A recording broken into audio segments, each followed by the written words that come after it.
So yun, isang mapagpalang araw at magandang gabi po kung anong oras nyo mapanood itong aking vlog ngayon mga kalakbay, no? So ito po yung una kong dental surgery. Yan, sa aking wisdom teeth na yan. Grabe talaga. Sobrang sulit to. Sobrang sagabal sa trabaho talaga mga kalakbay. At dahil hindi ko na natiis yung sakit mga kalakbay, so ito ngayon unang checking ng aking ngipin. Pinatingnan ko ngayon sa special daw to. Naghanap pa kami sa internet na saan maganda. Yan. So ito yung ginagawa nila ngayon makalakbay ay pinagpipicturan muna yung ngipin ko at saka in-x-rayhan para makita kung anong sitwasyon talaga, anong dapat niyang gawin para makita ng doktor. So yan, grabe yan, napaka parang ang laki, lumaki yung bibig ko sa pinasok talaga makalakbay, sulit. Kasya pala, grabe, daming kamera at ilang beses po ako na x-ray mga kalakbay, in-x-ray yung ngipin ko para pinag-aralan talaga nila ng maayos. Ganon sila dito ka musisi, no? Pag para sa kalusugan din natin. So grabe, napaka nila ayos. So at ito na nga, mga kalakbay, yan na nga yung resulta ng aking ngipin, no? Yung result na kinukunan nila ng x-ray tsaka pinagpipicturan. So yan ang resulta. Ang problema ko dito mga kalakbay, yung wisdom teeth na yan maliit, yan nakabangga. So yan mga kalakbay, kaiba yung tubo niya, binabangga niya yung bagang.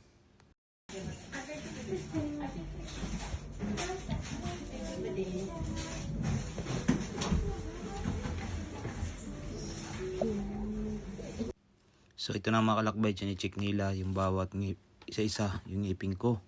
Chine-check nila kung alin doon ang may mga kalug o medyo mahina ba, mahinang nila lang. Medyo makalug-kalug na.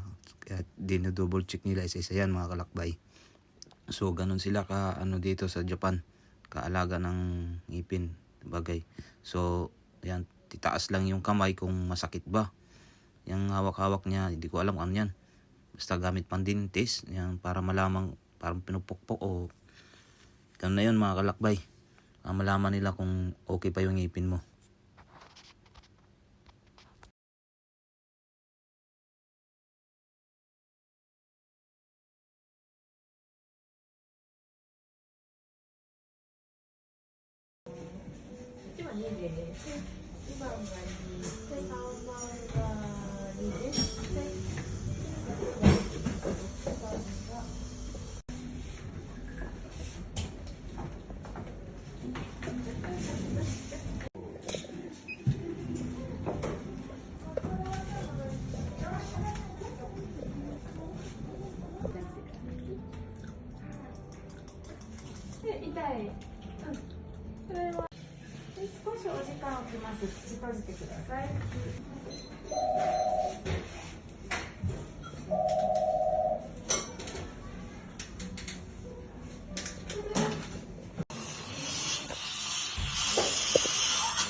何かあったらね、開いてあげて教えてくださいね。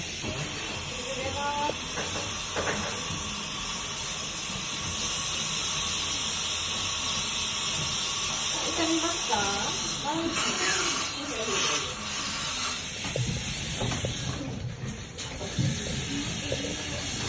あ、痛い。痛い。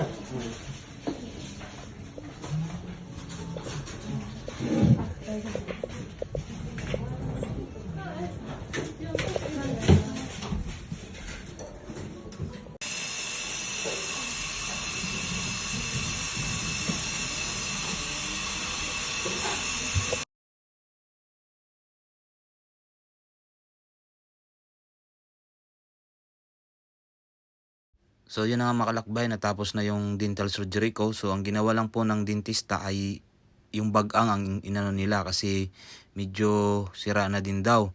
Tapos pag-aralan muna daw nila kung sakaling sasakit ulit daw yung ngipin ko, yung wisdom teeth, saka na nila bunutin kasi nga daw delikado at baka daw maapektuhan ang aking kalusugan, no? Yun na nasabi. Tapos yung ginawa nila sa bagang mga kalakbay, nilinis nila tapos nilagyan ng tapal muna. So sa 31 babalik ulit ako para sa pangalawang operasyon sa surgery. O tatanggalin yung tapal o tapos pag-aralan nila kung tatanungin ako nila doon kung sasakit pa ba ulit. So yun, in-explain nila yung mga bawal, mga kalakbay, kung at bawal mong inumin after 30 minutes ata yun. O yun, 30 minutes na wag mo nang uminom, wag mo nang kumain o ano man kasi baka daw may infection. So yun, ganito na lang mga kalakbay at see you sa next vlog, no? Sa next surgery ko. Sana hindi na sasakit ang ngipin ko kasi napakasagabal sa trabaho talaga mga kalakbay. At ang hirap kumain, hirap gumalaw, sobrang sakit. So yun lang, thank you so much po sa inyong walang sawang pagsuporta sa aking YouTube channel. Thank you po mga kalakbay. God bless po sa lahat.